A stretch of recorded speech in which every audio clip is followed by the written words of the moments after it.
All right, here we are finishing up the box breaks of the Diamond Kings. So here's what happened. I ordered a second, well actually this was the first blaster box of Diamond Kings 2020, and I received instead a hanger box. So contacted the eBayer. He was good about saying, hey, my bad, made a mistake, I'll get that blaster box out to you. And so here it is. I did open one of these not too long ago. It wasn't really anything to write home about. So I'm gonna go ahead and open the blaster box first, and then see if there's anything in that hanger box. If there is, I definitely will have to go give that young man or gentleman or whomever some more business, because I would feel bad if I scored something big in a free hanger box. I don't anticipate there being a lot. I already opened one of these and it was not great. Not really a lot to chase in this. There are some rookies and there's some decent names, and it's got a decent checklist, but it's still Panini Diamond Kings. So get 7 packs, 5 cards per pack, so it's not a huge, enormous amount of cards. The cards do look cool. I mean, I do give them credit for that, but looking cool and having much value are kind of two different things. It says that what does it say there? Blue frame parallels. Yeah, that's one of the things you can get out of these, are the blue frame parallels, but those are non-numbered, so it's kind of like, well, what's the point of those? And supposedly you can get some autograph memorabilia cards, stuff like that. We'll see. Bill Terry of New York, 1926 season. He had finished a campaign hitting below 300. He still had another 10 extraordinary years left in him, highlighted by a 401 average and a big league-leading 250 hits in 1930. So seems like a guy that kind of figured it out after 4 years. We got a rookie card of Brendan McKay, artist proof. So what some of these do is they have this little artist proof thing in the corner there. If it's blue, it doesn't really mean much. If it's gold, it means a little bit more. I am glad it's a Brendan McKay. He is one of the guys that I'm looking for. We got an Aaron Judge. That's always a solid card. We got a Blake Snell, and we got an artist palette, Mike Trout. Again, a decent insert, but not really much value in the artist palette. A little more value because it's Mike Trout, though. So I'd say that's a pretty good pack. If you can get an Aaron Judge, a Mike Trout artist palette, and a artist proof of Brandon McKay, rookie, that's a solid start. Solid start. We got a Willie Castro rookie. We got a Joey Votto, who always has some value. Vladimir Guerrero Jr. We have a Diamond King, all-time Diamond King of Craig Biggio. These are not numbered inserts. We have an In the Zone of Tim Anderson, also a non-numbered insert. I guess I can start putting some of these on the trying to guess which ones of these actually it would be most valuable. I'm going to guess that Brandon McKay Artist Proof is probably slightly more valuable than the BGO All-Time Diamond King, which is slightly more valuable than that Artist Palette. And these In the Zones, I think, are rather plentiful. I would be happy, to be honest with you, given how that last blaster box went, I'd be happy with a couple numbered cards, really. Yeah, a memorabilia would be great. A signed memorabilia would be over the moon, but these blaster boxes just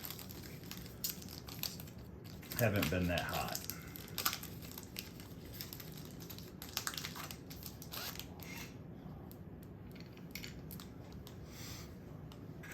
Christy Mathewson. Let's learn some history on Christy here. Not just a master of the mound, Mathewson excelled in various other games, most notably checkers, holding the title of vice president for the American Checkers Association. He won many tournaments and even enjoyed playing blindfolded against as many as 8 different opponents at the same time. That is an impressive individual. Even though, I mean, checkers, who does he play against? Like 5-year-olds? Rico Garcia rookie with the blue frame. Like I said, they make a big deal out of this, like, oh, you got to find the blue frame. Okay, it's not numbered, so it doesn't really matter. But yeah, you got it on a rookie, so if he ends up being slightly... We're going to move Mr. Trout back. We're going to put this guy here. I'm not familiar with Rico Garcia's work. We got a Reggie Jackson. Might have value, might not. We got another Rico Garcia rookie card, which I think was common in the Diamond Kings box I opened last time, whereas if you got like a blue framed or an artist palette, you also got the other one.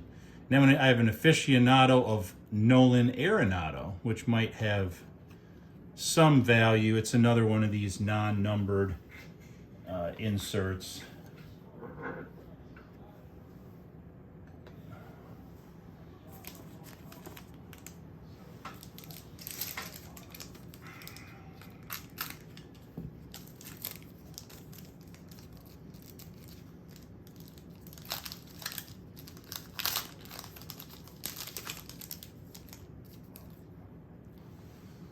Harvey Kuhn.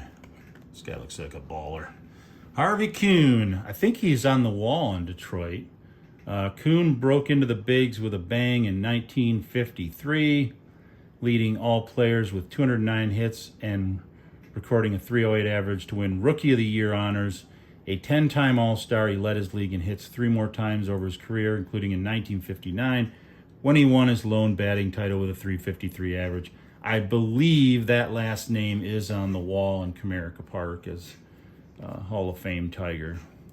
Anthony Rizzo, Artist Proof, blue Artist Proof. We have a AJ Puck, or Puke, depending. We have a Diamond King, Miguel Cabrera. Nothing special about that other than it is a Miguel Cabrera. And we got a Frank Thomas, which I think these are the coolest cards that are in the Diamond King set, but they're just not that valuable. They're fairly common, and even though they look cool, they're not numbered. I'd like to see more numbered cards in Diamond King. I mean, it's great to have these cool inserts, but if they're not worth anything, what's the point?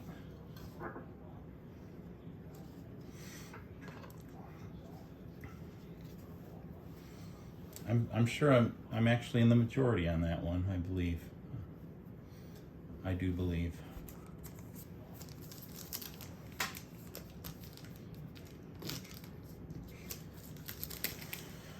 And the packs are hard to open. I have to use my knife to open them. I don't know why. Packaging expert might better tell us. Pete Alonso, love what he's doing this year.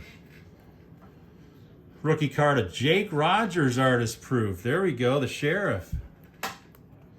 Sean Murphy, rookie card. We got a Justin Verlander. And we got a 3,000 of Eddie Murray. Again, cool insert. Not numbered. Not that valuable. I will put it in the...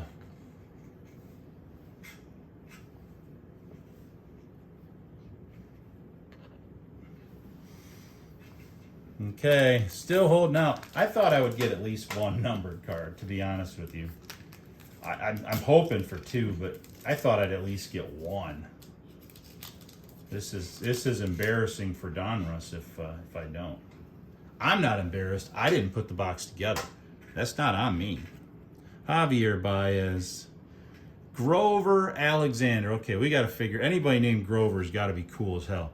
From the very beginning, Philadelphia made Alexander its staff ace and workhorse on the mound. As a rookie in 1911, the right-hander pitched 367 innings and led the Bigs with 28 wins, 7 shutouts en route to ranking third in the MVP vote. He went on to win 373 games, third on the all-time list. Here's a guy that you probably had never heard of. And he's third on the all-time list. We got a rookie of Joe Palumbo, who you've probably also not heard of. We got a Pete Rose, all-time Diamond King. Pete usually has some, in his death, has some value. Javier Baez, Gallery of Stars. Again, another cool insert. Another worthless insert.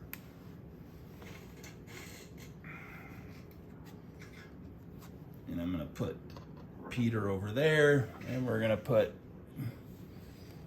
Javier Baez, Gallery of Stars back there. We are into our last pack.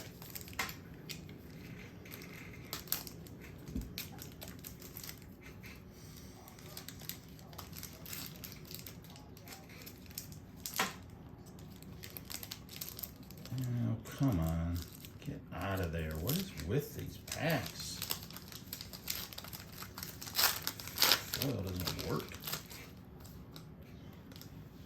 We got an Elston Howard. Okay, we got something backwards, and it's Fernando Tatis Jr. This box may be going, maybe, don't get your hopes up.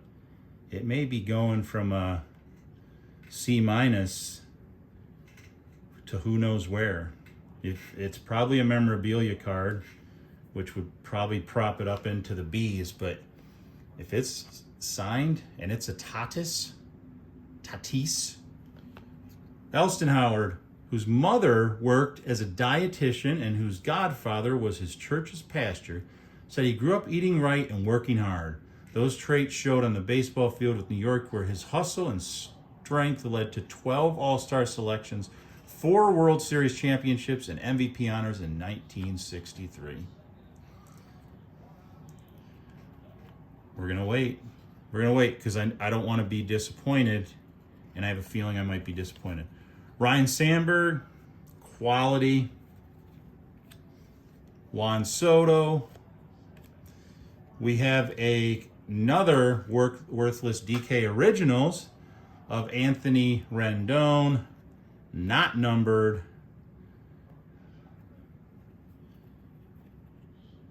Fernando Tatis, memorabilia card.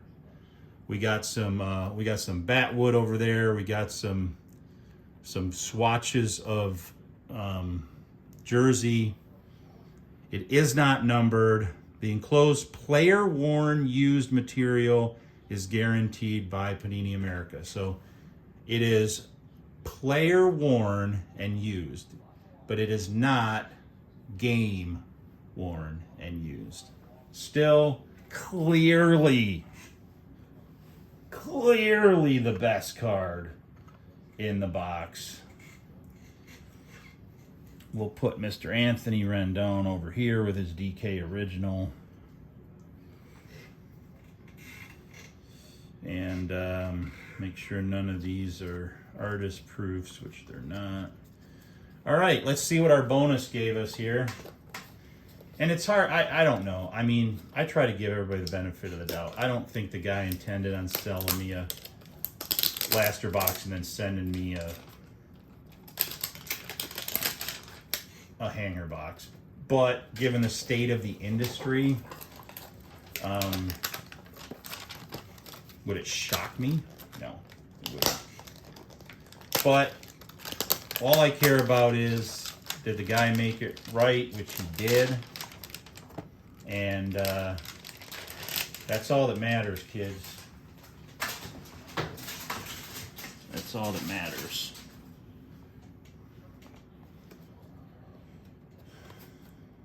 He made it right. So whatever I get in here, you know, we're playing with house money. I've never opened a hanger pack. This is my first one. Not bragging, just never did. That fits right in that little cozy. You end up getting like a pack that looks like this. It does look like there's something colorful in there, but when it comes to Diamond Kings, probably more than any other set, do not get your hopes up. Do not do it. Because you get a lot of cool looking stuff and you're like, oh, what's this worth? That's worth 94 cents, which is better than this one. It's only 93 cents. Edwin Rios rookie card. A Zach Collins rookie card. Mule Suttles. Gosh, these guys have great names. Though his given first name was George Suttles, he went by Mule due to his strength and ability to get big hits late in games when his teammates would encourage him with cries of "Kick Mule. Kick Mule, kick Mule." However, he was also known for his affable personality. Teammate Clarence Israel called him the most gentle person I ever saw. He looks like a cool dude. Willie Castro rookie. We got another Harvey Cood. We got another Javier Baez. Lou Gehrig. We got hold on, Lou. We got Jake Rogers rookie. Got to put the sheriff over in the pile. Oh man, we're getting all kinds of stuff in here. Maybe I should start buying hanger packs or hanger boxes instead of blaster boxes. Lou Gehrig, one of the most well-known baseball names of all time. In discussing the greatest offensive performances since 1900, one could start with the 15 Triple Crown seasons. Even compared to those, however, Gehrig's 1934 campaign stands out as arguably the best of them all.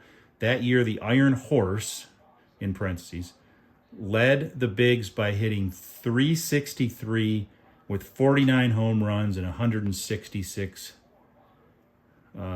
runs batted in. Rogers Hornsby. The 1926 World Series represents the only occasion when a runner caught stealing resulted in the series conclusion.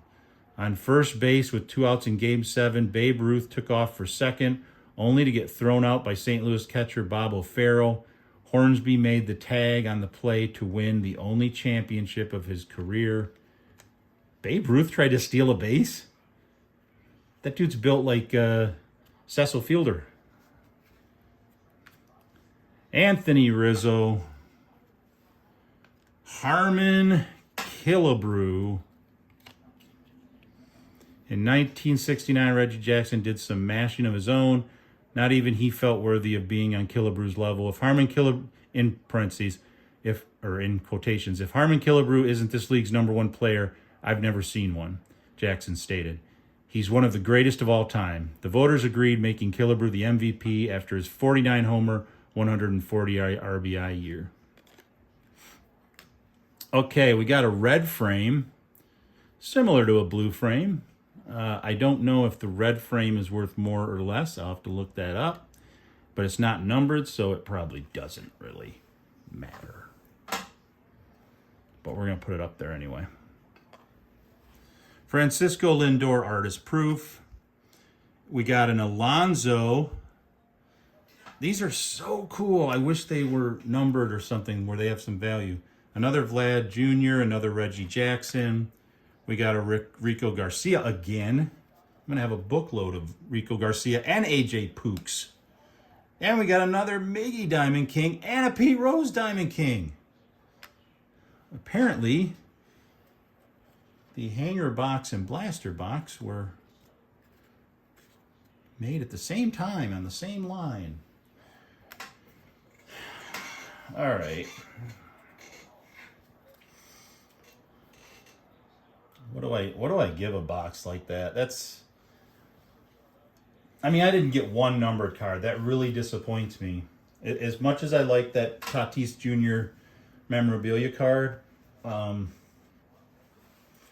if you can't get one numbered card in a blaster box, you can't even get one numbered card in a blaster and a hanger box combined. I don't know. The only good news is these boxes don't cost much. I think I actually overpaid for them. I think they were $20 or $15 for the blaster box early on, and $10 to $15 for the hanger box. But let's put these guys out here while I think of a grade. It's got to be at least a C minus, just because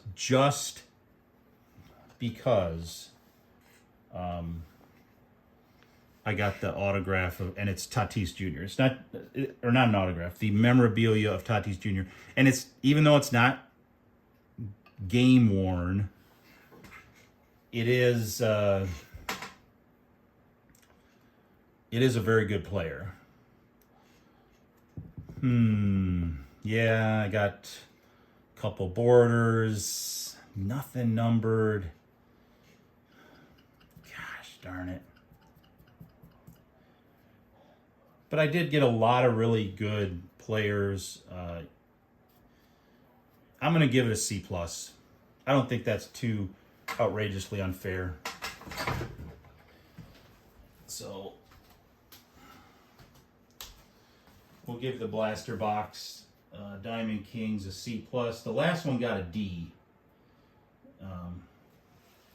It wasn't as good as this one. So is Diamond Kings something I'd recommend, something I probably will buy much more of? Even though I love the designs. It's probably the prettiest cards that you can open, at least without buying some kind of crazy set. Allen and Ginter look kind of cool too, but there's a lot of nonsense in those, and I think you pay a little bit too much for those for the value. But I do love a lot of the designs. I think that Panini did a great job with the artistry. Great lineup of players. It's cool to learn all the old stuff about them. And and the inserts all look really great. But you gotta have some numbered cards in there. You gotta have some variations. And while we did get a lot of different variations, we got the red border, we got the blue border, we got some blue artist proofs.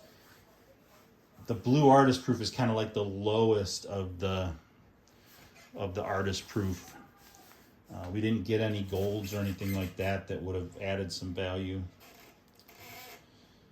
I did get Brendan McKay rookie, and it is an artist proof, so I am happy about that. That's probably my favorite, besides the Tatis, is that card, because that's a rookie that I'm collecting. So it's nice to get that one, and that it's an artist proof, even though it's just a blue one. Can't beat the Diamond Kings I got. I mean, you get Miggy, you get Pete Rose, so that's cool. Get some BGO action. I do love the old-timer photos. Frank Thomas, Pete Alonso. I got a Mike Trout, I think, last time. They're just not worth anything. They're the most common of the inserts. And that really stinks, because they're the coolest of the inserts, in my opinion. And you would think they'd be worth, a lot, given that they look so cool and the caliber of the players. So I'm going to go ahead and start sleeving these up and bindering these up and doing all that kind of good stuff. I have a special edition box break tomorrow. I don't want to give it away as to why it's a special edition. I'm still hoping to get something in the mail tomorrow, which will make it a double special edition, like a special edition. But if I don't get it in the mail, then it'll just be a regular special edition. So make sure you tune in. Not going to be opening any more Diamond Kings, so you don't have to worry about that. And no more hanger boxes or blaster boxes. I might have some blaster boxes somewhere. Yeah, I think I got a Bowman Platinum blaster box still to open down the road, but not anytime soon. So thanks for tuning in. If you like the content, give me a like, because that's what that's for. And if you don't like the content, tell me why. Talk your trash, throw your shade, do what you do. Give me a down thumb. And if you want to subscribe because you're like, hey, I like the cut of this guy's jib, then you can do that too. That's a perfect possibility. Have a good day, everybody.